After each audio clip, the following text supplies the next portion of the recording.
तो वहीं प्रयागराज में चल रहे महाकुंभ मेले में चर्चित आईआईटीएन बाबा को जूना अखाड़े से निकाल दिया गया है। बाबा का दावा है कि उन्होंने आईआईटी बॉम्बे से यहां पर एरोस्पेस इंजीनियरिंग की पढ़ाई की है और अध्यात्म के मार्ग पर चलने के लिए विज्ञान का रास्ता छोड़ दिया है। इसे लेकर काली सेना के अध्यक्ष आनंद स्वरूप ने प्रतिक्रिया दी है। न्यूज वन इंडिया से बातचीत में आनंद स्वरूप ने आईआईटीएन बाबा पर तंज कसा है और उन्हें पागल करार दिया है। इसके साथ ही काली सेना के अध्यक्ष ने हर्षा रिछारिया को भी आड़े हाथों लिया है और इस कड़ी में कैलाश नंदगिरी जो हैं उनको भी नसीहत दी है। सुनिए। काली सेना के अध्यक्ष इस वक्त हमारे साथ मौजूद है, उनसे बात करेंगे। जिस तरह से हर्षा रछौरिया इस वक्त सोशल मीडिया पर छाई हुई है, उसी को लेकर के कठोर विरोध करते हुए नजर आए, जानने का प्रयास करेंगे। महाराज जी, जिस तरह से हर्षा रछौरिया इस वक्त सोशल मीडिया पर छाई हुई है, आपकी तरफ से कठोर विरोध किया गया है और कुंभ से भगाने का काम किया गया है। नहीं, मैंने भगाया नहीं किसी को। उसने जो धर्मद्रोह करने का महापाप किया, मैंने उसको चिताया कि इस तरह की काम करने से धर्म की हानि होती है। उसने वो संन्यास नहीं लिया, लोगों को बोला कि मैंने 2 वर्ष से इस विधा में हूँ और वो केवल 1.5 महीने से अभी महाराज जी के पास आई है। तो ये सब जो झूठ बोला गया, नकली बाल लगाए गए, नकली भगवा पहना गया, लोगों को ऐसा महसूस कराया गया कि बहुत बड़ी कोई साध्वी है, आगे पीछे 10 लोग निकल रहे थे, और ये सब जो स्क्रिप्ट लिखी गई साधु होने की, वो बहुत हर्ट की मुझे। और उसके बाद हमने उसका तगड़ा विरोध दर्ज किया और वो रोने गाने लगी, फिर चली गई। वो आए, उसका स्वागत है। वो आए एक आम साधक की तरह, सनातन धर्म की उसमें डुबकी लगाए। हम लोग उसको मार्ग दिखाने का काम करेंगे निश्चित रूप से। हर्षा रछौरिया कह रही हैं कि जिस तरह से देखा गया, रथ पर सवार थी हर्षा रछौरिया, उसके साथ साथ अगर देखा जाए तो माथे पर त्रिपुंड था। त्रिपुंड की एक अलग अपनी आस्था होती है, उसके साथ साथ भगवे कपड़े में हर्षा रछौरिया नजर आई थी। क्या कहेंगे आप, क्या हर कोई भगवा कपड़े पहन करके कहीं भी सवार हो सकता है? जिस रथ पर वो बैठी थी, उस रथ की गरिमा क्या है? देखिए, भगवा पहनने के लिए गुरुओं की सेवा करनी पड़ती है, और गुरुओं की सेवा से ही भगवा वस्त्र मिलता है। कठिन तपस्या के बाद भगवा वस्त्र मिलता है। उसकी एक प्रक्रिया है, 3 दिवसीय संन्यास की एक प्रक्रिया है। उसमें बिरजा होम होता है, अपना पिंडदान होता है, 10 विधि स्नान होता है, रात भर हवन होता है, अपने पूर्वजों के लिए, अपने लिए, सबके लिए पिंडदान करना पड़ता है। तो वो सब अपने स्वयं करना पड़ता है, इसलिए तब भगवा वस्त्र मिलता है। और इसने आई और एक ही दिन में भगवा पहन करके पूरा चमका गई। कथित साध्वी की अगर बात की जाए तो आंखों से लेकर, मेकअप से लेकर, कपड़ों से लेकर के, ड्रेसिंग सेंस से लेकर के, जो जटाएं हैं, जटाओं को लेकर के सबसे ज्यादा सुर्खियां बटोरी हैं इस महाकुंभ। हाँ, तो अच्छी बात है, तभी तो झेली है ना। तो सबसे ज्यादा ट्रोल भी हुई है। जो नकली काम करेगा वह यथार्थ के जीवन में जियो, यही सनातन धर्म बड़ा बहुत गहरा है। वो ऐसा सतही काम करने के लिए अनुमति कभी नहीं देता। तो ये सब नकली चीजें मत प्रयोग हो, इसी के लिए ये विरोध दर्ज किया गया। और आगे भी कोई भी आदमी ऐसा नकली काम कुंभ मेले में करेगा तो उसकी दवा की जाएगी। महाराज जी, एक बाबा है आईआईटीएन बाबा, जो इस वक्त सबसे ज्यादा महाकुंभ की बात की जाए तो लाइमलाइट में है।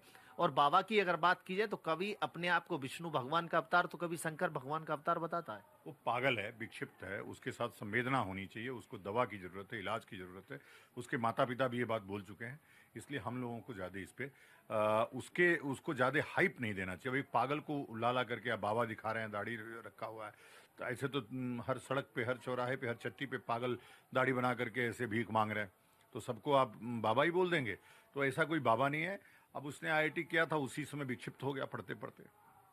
तो महाराज जी, क्या कहना है कि सनातन संस्कृति के साथ इस तरह से रील से रियल की अगर बात की जाए तो कितना सफर तय करना पड़ता है? और जिस तरह से ये देखने को मिल रहा है कि लगातार रील और सोशल मीडिया पर ट्रेंड होने के लिए कथित साध्वी के मामले सामने आते हैं, वीडियो वायरल सामने होते हैं, उसके बावजूद आपकी तरफ से कठोर कदम उठाया जाता है और विरोध किया जाता है। जी, बिल्कुल, बहुत कठोर कदम उठाया गया है और आगे भी कठोर कदम उठाए जाएंगे।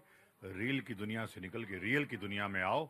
बाबाओं की दुनिया रियल की दुनिया है, रील की दुनिया नहीं है। बाबाओं की दुनिया की अगर बात की जाए, कैसी बाबाओं की दुनिया है? पहले किस तरह से महाकुंभ में लोग पहुंच करके आश्रम पहुंचते थे, अखाड़ों में पहुंचते थे और जानने का प्रयास करते थे कि संस्कृति सनातन क्या है। ये 40 दिन की पाठशाला में क्या होता है, संस्कृति के बारे में कैसे जान सकते हैं? अब की बार अगर बात की जाए तो इस महाकुंभ की बात की जाए, किस तरह से जो श्रद्धालु हैं वो आपके पास पहुंच रहे हैं? नहीं, श्रद्धालु तो बहुत आते हैं, लेकिन इस बार के श्रद्धालु सब रील बनाने ज्यादा आ रहे हैं।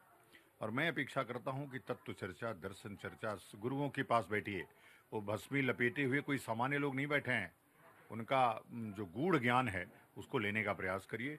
केवल रील बनाने मत आइए, फोटो खींचने मत आइए, गुरुओं के पास बैठिए, कुछ ज्ञान ले लीजिए।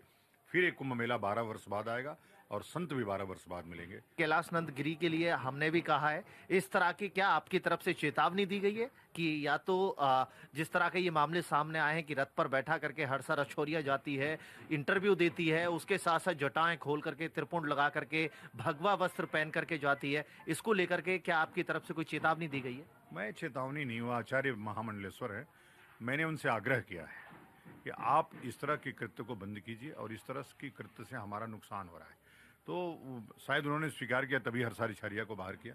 पहले आपने कुछ साधु संतों को लेकर कहा था कि इस तरह की लापरवाही के चलते कुछ ऐसे साधु हैं जो पहले भी फंस चुके हैं, साधु संतों को बदनाम किया जाता है, उनके जरा नाम बताएंगे एक बार? नहीं, मैं वही आशाराम जी का नाम अभी तक हम लोग झेल रहे हैं। अन्य भी जो 2 नाम हैं, हम जानते हैं कि आशाराम जी ने कोई गलती नहीं किया। बहुत सारे नाम हैं, 1-2 नाम नहीं, बहुत सारे नाम हैं। यहाँ भी कई लोग बैठे हैं ऐसे, लेकिन अभी 2 नाम तो बहुत प्रमुख हैं। आपने देखा कि वो हरियाणा वाले डेरा सच्चा सौदा वाले राम रहीम और आसाराम, ये 2 नाम तो प्रमुख हैं जो इस फील्ड में जेल जा चुके हैं, जेल में रह चुके हैं। तो सबको सावधान रहना है। हम यदि परमार्थ और त्याग का मार्ग अपनाए हैं तो परमार्थ और त्याग की तरफ बढ़ना चाहिए, न कि भोग और उस स्वार्थ की तरफ। तो मेरा उनसे भी यही आग्रह है, आप भी परमार्थ और त्याग की तरफ बढ़िए, इसको छोड़िए। तो कहा जा सकता है जिस तरह से जो साध्वी है, कथित साध्वी की अगर बात की जाए, हर्षा रछौरिया की बात की जाए, तो आपने कठोर विरोध किया है। सुना है कि दोबारा से महाकुंभ में हर्षा रछौरिया वापसी कर रही हैं। अब दोबारा से आएंगे और इस तरह की हरकत करेंगे तो फिर इस बार FIR होगा उनके ऊपर। इस बार धर्म का मजाक उड़ाने का और धर्मद्रोह करने का 295 का मुकदमा दर्ज होगा। तो हर्षा रछौरिया कह रही हैं कि कुछ लोग मेरे पीछे पड़े हैं, मैं धर्म को जानने के लिए, संस्कृति को जानने के लिए पहुंची हूं, लेकिन उसके बावजूद अगर बात की जाए तो मेरा विरोध किया जा रहा है, मुझे कुंभ से भगाया जा रहा है। मैं एक बेटी हूं और बेटी के साथ इस तरह का व्यवहार ठीक नहीं है।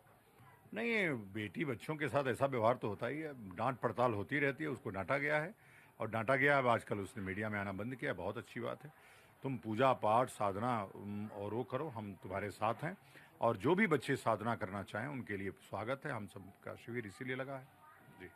रील नहीं, रियल की दुनिया जीने के लिए, सनातन को समझने के लिए, अगर आपको जानना है, सनातन को समझना है, संस्कृति के बारे में जानना है, तो साधु संतों के पास बैठिए, साधु संतों से जानिए, ना कि रील बना करके सोशल मीडिया पर वायरल की जाए, या फिर उसके साथ साथ अगर देखा जाए तो कम वस्त्र पहन करके गंगा घाट पहुंचा जाए। इनका साफ तौर पर साधु संत विरोध करते हुए नजर आ रहे हैं।